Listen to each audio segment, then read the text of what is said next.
Добар ден на цело граѓанство во општина Струмица и на вас ценетите телевизиски медиуми, на радио Струмица Нет, на ТВ каналот ВИС и на ТВ каналот Интел. Ова е една акција која се спроведува преку Општинскиот комитет на Унија на жените на ВМРО ДПМН, акција Здравието кај луѓето во општина Струмица, и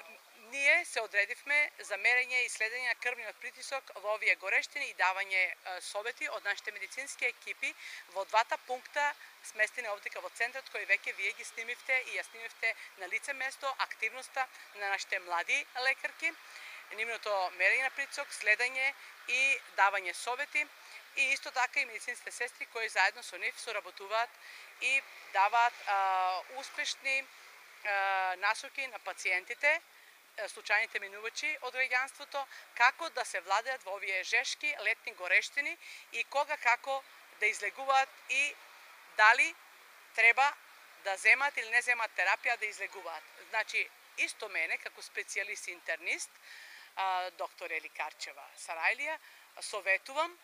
да сите луѓе, цело граѓанство во нашата општина, во Република Македонија, исто така пошироко, да не смее да излегува ако нема потреба после 11 часот, или сите дневни активности да ги обавува помеѓу 9 и 11 часот предпладне, со земање наутро најпрвин една чаша вода и така да го започнат денот. После 11 часот почнуваат уште поголеми горештини и се зголемува УВ индексот, кој е многу штетно како за општо здравје и кардиоваскуларниот систем кај сите луѓе, исто така и за кожата, која е најголем орган и најголема површина за фаќа, и преку неа како што се губи многу течност преку потење, исто така и испарува при поголемите горештини кои се движат кон тропски горештини во нашите краиште во Република Македонија во последните неколку денови